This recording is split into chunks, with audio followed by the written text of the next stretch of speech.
guys started with Niels Hoglander and the contract extension from yesterday. How did that come together for you guys? Well, I think Niels have earned it. Going back 2 years ago when I was sitting in my office with him and making the hard decision for him going down to Abbotsford and kind of resetting his game and learning how to play the right way. He wasn't happy about it, but he accepted it and he trusted the organization, and he got better ever since. And the way he carried himself, I think it's important for all of our young players to see the commitment to his fitness level and the way he plays and the way he practices every day. And he's still young, and we believe that there is more to come in his game. Can you walk us through the Yuri Patera situation and how that unfolded for you guys? I think Boston apologized, but that's part of the business. And Yuri, he told the staff in Abbotsford how much he liked it and he wanted to be part of it, and we're excited to continue to work with him. So he's a good goalie and a good depth guy for us. And after Raty makes the team out of camp this year, what did you guys like so much about what he did? Same there. I think Raty now is going into his third year pro and learning the details, playing a 200-foot game, very smart, committed, and just coming in every day to prove something. And he earned every day here.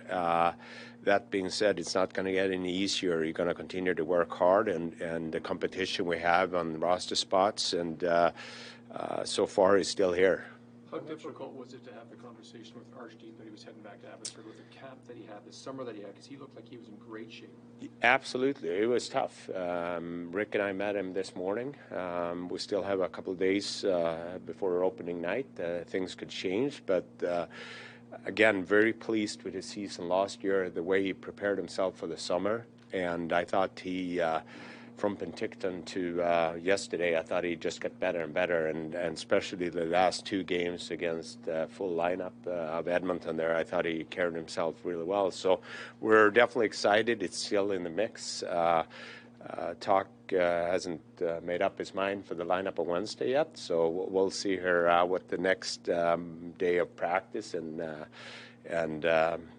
we go from there. You put Thatcher on the injured list. Any more clarity as to where he may be a month from now, weeks from now, and where do you gauge where he's at from day to day, week to week? Yeah, Thatcher and Thatcher and Dakota is on non-roster IR. Nothing has really changed in terms of his timeline. I mean, Thatcher is very committed. He's been skating almost every day on his own or with the injured guys, and he's doing his rehab. I think at this point, the luxury of having Seeloffs and Lankinen here, we don't feel we need to rush Thatcher, and I think that's important for his long-term health and also being around the guys here. He seems to be very upbeat and good spirit, and he's coming along really well. We've heard the same thing about Dakota as well, that Rick said he was probably going to go out on that first road trip. Is he making progress? Is he skating? Dakota has been skating, I believe, for a week now with Jason Krog and Demko in the morning. So he's definitely making progress, and he's same thing there. It's been a tough couple of months for him here, but being around the guys and being around the team, he definitely is making progress here. Can you tell us about Brandstrom and sort of your plans there? And was that a player that you had any interest in the summertime when he was available? We talked about Brandstrom within our staff with his ability to move pucks and power play option. We didn't feel that, I think there are two things. I think the competition we had and the makeup of a roster at that time, we felt there wasn't really a fit there, but definitely a guy that our pro scouts seeing as an option for us. That he cleared waivers here means we can continue to work with him and hopefully being a depth option and letting some of the younger players grow their game more in Abbotsford. With what you were able to do today, I mean, you had 13 forwards, you have guys on IR, but nobody on LTIR. How much of a game changer for setting the roster was the Poolman trade and getting that flexibility? Yeah, as I said, we had different options, different ideas if we weren't able to execute a trade there, but definitely helps us. Definitely helps the competition with some flexibility here now.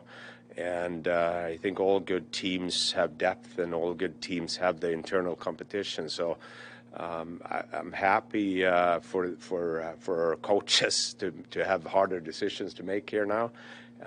Good for the younger players to get a chance for the call-ups, and I think it's going to be a lot of hungry younger players in Abbotsford this year. And if you think back to a month ago, before training camp, and where the organization was, so there was obviously uncertainty in goal.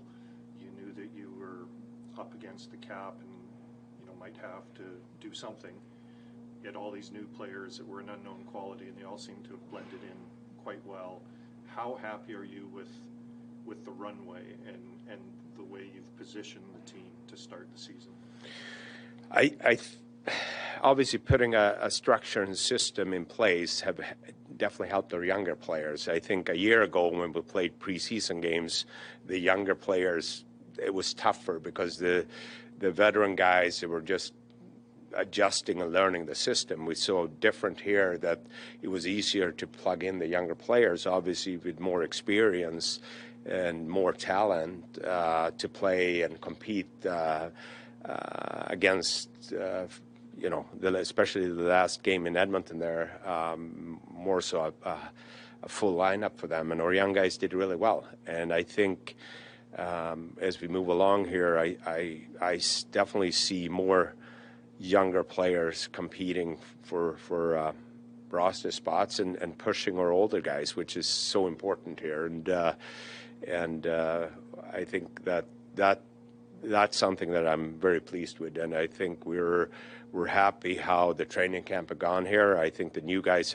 have coming in and integrated really well with the team and the coaches, and we prepared ourselves really well here for opening night. Patrik, how excited are you as a general manager at the prospect of accruing cap space this year, and what that means you can do during the season? Yeah, I think it definitely it's easier to work not being in LTIR and the difficulties of setting your kind of roster as we did last year. I think this definitely gives us more flexibility, and as I said, I'm excited about the competition here. In the absence of Thatcher in the short term here, how comfortable are you, how confident are you in what you've got in goal to start the season? I'm very confident with Seeloffs and Lankinen, and Kevin had come in here with a great attitude, and he's an experienced goalie. His work ethic is pushing Seeloffs, and I think Seeloffs have responded really well. I think those guys are set us up really well, and I think the coach is obviously going to make a decision who's playing. But I'm very comfortable with those guys carrying the load here. Patrick, how leery were you when you were building the roster as well as the style of play that Rick wants to play this year when you look at the careers that guys had last year? Because not everyone's going to have a shooting percentage like they had. Nils, Brock, JT. Did that play into some of your mindset with the style you wanted to play this year and the way you constructed the roster? Yes, obviously, Rick and I talk every day, and definitely we're sitting down after last year and looking through how do we get better, what type of player types do we need. We felt we needed more speed. I hope we can still push players to have career years ahead of them and finding the consistency now. I think that's the next level that Rick's talking about, like, Brock Besser, Nils Hoglander, Patterson, those guys having to find the consistent level. I think that's where the next level of being a good team and good individuals. And with added pieces here to give us more competition, I can already see that in practices here too, that guys are growing and pushing each other, and so far I'm being very pleased what I've seen. Patrick, when Dakota and Thatcher come back, it might be a little bit from now, but can you tell us kind of what the plan is once everybody is healthy, how the roster might look if you're going to go with 2 forwards, 3 defensemen, 3 goaltenders? Like what the kind of roster will shake out like? I think that will somehow the players will dictate that over the course of time here. Again, this gives us a chance to look at some of the younger players before Dakota and Thatcher comes back. Again, healthy competition, and nothing is set, and we have options if we want to keep 3 goalies, 13 forwards, 12 forwards. That's something that the coaches and myself will work through here over the next couple of days, weeks, months, and nothing is set. I know health is going to be the paramount thing for Thatcher, but when when will it be like 100% for him? Do you know?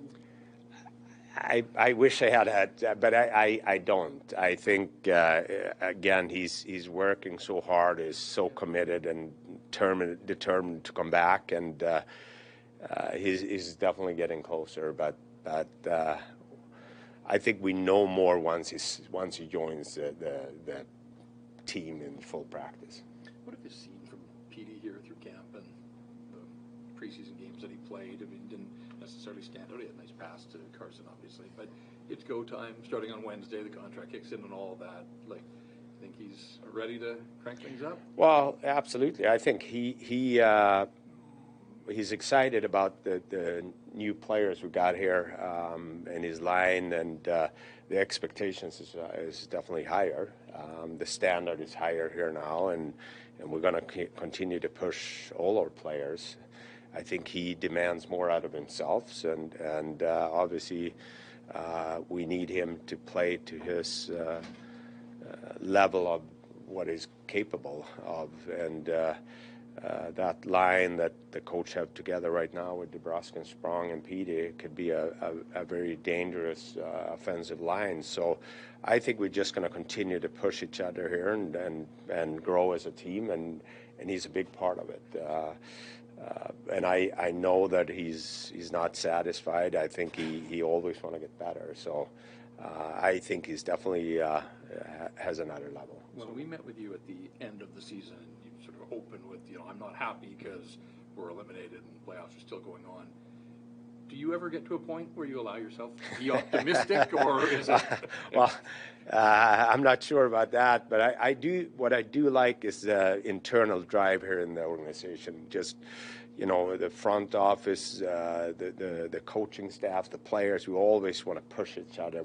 We want to get better, and I think that's it's a healthy sign in an organization. And every meeting I have with the coaches, we don't always agree, but we support each other in the decision, and I think that's healthy. And I think the coaches we have here, they always have the energy to push players harder, and I believe that the players like it. I believe that the players want to be in that kind of environment where they feel they grow and learn and get better. And we're going to continue to do that, and we continue to become a better team. When does the GM get a day off? That's I don't know.